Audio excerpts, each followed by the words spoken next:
Hi friends, welcome to daily vlog kitchen. ಇವತ್ತೇನು ಸಾಂಬಾರು ಮಾಡ್ತಾಯಿದ್ದೀವಿ, ಮಂಗಳವಾರದ vlog ಅಂದರೆ ಇವತ್ತು ಇತ್ತಿಗೆ ಬೇಳೆ ಅವರೆಕಾಳು ಸಾಂಬಾರು ಟ್ರೈ ಮಾಡ್ತಾಯಿದ್ದೀವಿ ಇವತ್ತು. ಸೊ ಹಂಗಾಗಿ ನಾನು ಫಸ್ಟಿಗೆ ಇತ್ತಿಗೆ ಬೇಳೆ ನೆನೆಸಿ ಇಟ್ಕಿದ್ದೀವಿ, ಮತ್ತು ಎಲ್ಲ ತರಕಾರಿ ಎಲ್ಲ ರೆಡಿಯಾಗಿದೆ. ಸೊ ಇವಾಗ ಸಾಂಬಾರು ಹೆಂಗೆ ಮಾಡೋದು ಅಂತ ಸ್ಟಾರ್ಟ್ ಮಾಡೋಣ.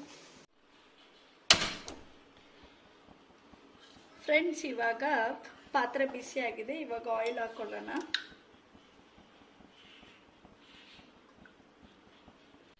ಇವಾಗ ಎಣ್ಣೆ ಕಾದಿದೆ, ಆನಿಯನ್ ಹಾಕೊಳ್ಳೋಣ.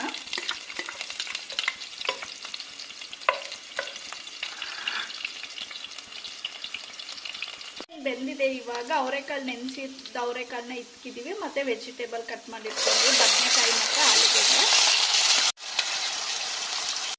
ಇದು ಬಂದು ನಾಟಿ ಅವರೆಕಾಳೆ, ಇದು ನಮ್ಮ ತೋಟದಲ್ಲೇ ಬೆಳೆದಿರೋಂಥದ್ದು.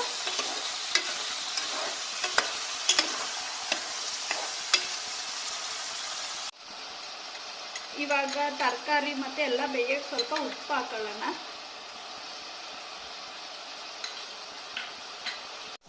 ಸ್ವಲ್ಪ ಅರಿಶಿನ ಪುಡಿ ಹಾಕೊಳ್ಳೋಣ. ಅವರೆಕಾಳು ಮತ್ತು ತರಕಾರಿ ಬಂದು ಅದು ಹಸಿ ಸ್ಮೆಲ್ ಹೋಗೋವಂತ ಸ್ವಲ್ಪ ಫ್ರೈ ಮಾಡ್ಕೋಬೇಕು ನೀಟಾಗಿ. ಇದು ಈ ಕಡೆ ಬೇಯ್ತಾ ಇರುತ್ತೆ, ನಾವು ಈ ಕಡೆ ಮಸಾಲೆ ರೆಡಿ ಮಾಡ್ಕೊಳ್ಳೋಣ. ಇವಾಗ ನಾವು ಮಿಕ್ಸಿ ಜಾರ್ಗೆ ತೆಂಗಿನಕಾಯಿ ಹಾಕೋತಾ ಇದ್ದೀವಿ. ಒಂದು 3 ಟೇಬಲ್ ಸ್ಪೂನ್ ಆದಷ್ಟು ತೆಂಗಿನಕಾಯಿ ತುರಿ. ನಾವು ಯಾಕಂದರೆ 7 ಮೆಂಬರ್ಸಿಗೆ ಮಾಡ್ತಾ ಇರೋದು. ಹಾಕೋತಾ ಇದ್ದೀನಿ. ಒಂದು ದೊಡ್ಡ ಸೈಜ್ ಒಂದು ಆನಿಯನ್ ಹಾಕೋತಾ ಇದ್ದೀನಿ. ಚಕ್ಕೆ ಲವಂಗ ಹಾಕೋತಾ ಇದ್ದೀನಿ. ಚಕ್ಕೆ ಬಂದ್ಬಿಟ್ಟು ಒಂದು 2 ಪೀಸ್ ಆಗೋಷ್ಟು, ಲವಂಗ ಬಂದ್ಬಿಟ್ಟು ಒಂದು 6-7 ಹಾಕೊಳ್ಳಿ. ಆಮೇಲೆ ಕಡಲೆಪಪ್ಪು ಹಾಕೊಳ್ಳಿ. ಕಡಲೆಪಪ್ಪು ಏನಕ್ಕಪ್ಪ ಹಾಕೋಬೇಕು ಅಂದರೆ ಸಾಂಬಾರು ಸ್ವಲ್ಪ ತಿಕ್ನೆಸ್ ಬರೋಕ್ಕೆ, ಮತ್ತು ಇದಕ್ಕೆ ಅವರೆಕಾಳಿಗೆ ತುಂಬ ಚೆನ್ನಾಗಿರುತ್ತೆ. ನೆಕ್ಸ್ಟು ಒಂದು ಮೀಡಿಯಮ್ ಸೈಜ್ ಟೊಮೊಟೊ ಹಾಕೋತಾ ಇದ್ದೀನಿ. ಆಮೇಲೆ ಕೊತ್ತಂಬರಿ ಸೊಪ್ಪು ಹಾಕೋತಾ ಇದ್ದೀವಿ. ಮೆಣಸಿನ್ಕಾಯಿ ಬಂದ್ಬಿಟ್ಟು ನಾವೇ ಇವಾಗ ಹುರ್ಕೊಂಡು ಪುಡಿ ಮಾಡ್ಕೊಂಡಿರೋಂಥ ಒಣಮೆಣಸಿನ್ಕಾಯಿ ಇದು ಬಂದು ಒಂದು 2.5 ಟೇಬಲ್ ಸ್ಪೂನ್ ಅಷ್ಟು ಇದೆ. ನೀವು ಬೇಕು ಅಂದರೆ ಒಂದು 15 ಆಗೋಷ್ಟು ಒಣಮೆಣಸಿನ್ಕಾಯಿ ಹಾಕೋಬಹುದು.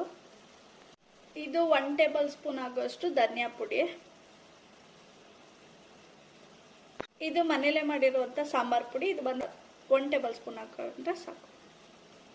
ಇವಾಗ ಇದು ನೀಟಾಗಿ ಪೇಸ್ಟ್ ಮಾಡ್ಕೊಳ್ಳೋಣ. ಮಸಾಲೆ ರೆಡಿ ಆಗುತ್ತೆ.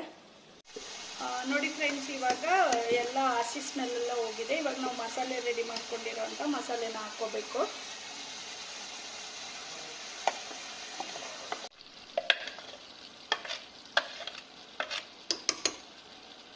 ಇವಾಗ ನೋಡಿ ಫ್ರೆಂಡ್ಸ್, ಇವಾಗ ಹಸಿ ಸ್ಮೆಲ್ ಹೋಗ್ಬೇಕು.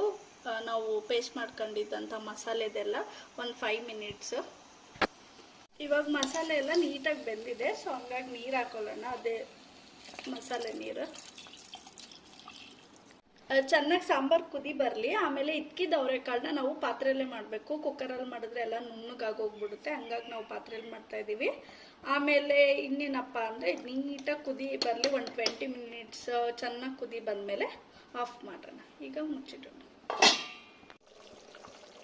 ನೋಡಿ ಫ್ರೆಂಡ್ಸ್, ಇವಾಗ ಸಾಂಬಾರು ತುಂಬ ಚೆನ್ನಾಗಿ ಕುದಿ ಬರ್ತಿದೆ, ಮತ್ತು ಆಯಿಲ್ ಎಲ್ಲ ಬಿಟ್ಕೋತಿದೆ. ಆಯಿಲ್ ಬಿಡ್ತಿದೆ ಅಂದರೆ ಸಾಂಬಾರು ಆಗಿದೆ ಅರ್ಥ. ಬಟ್ ಇನ್ನೊಂದು 5 ಮಿನಿಟ್ಸು ವೆಜಿಟೇಬಲ್ಸ್ ಎಲ್ಲ ನೀಟಾಗಿ ಬೆಂದಿರಬೇಕಲ್ವ. ಸೊ ಹಂಗಾಗಿ ಇನ್ನೊಂದು 5 ಮಿನಿಟ್ಸ್ ಕುದಿ ಬಂದರೆ ಸಾಂಬಾರು ಆಗಿದೆ ಅಂತ ಅರ್ಥ. ಸಾಂಬಾರು ಕೂಡ ನೋಡಿ ಎಷ್ಟು ಥಿಕ್ನೆಸ್ ಬಂದಿದೆ. ನಾವು ಇಲ್ಲಿ ನೋಡಿ ಫ್ರೆಂಡ್ಸ್, ಇವಾಗ ಸಾಂಬಾರು ಆಗಿದೆ. ಸೊ ಇವಾಗ ಸ್ವಲ್ಪ ಮೇಲೆ ಕೊತ್ತಂಬರಿ ಸೊಪ್ಪು ಉದುರಿಸ್ತಾ ಇದ್ದೀನಿ.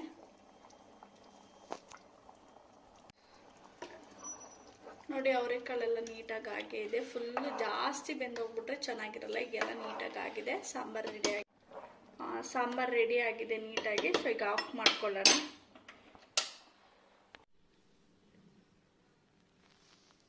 ನೋಡಿ ಫ್ರೆಂಡ್ಸ್, ಎಷ್ಟು ಚೆನ್ನಾಗಿ ಬಂದಿದೆ ಸಾಂಬಾರು.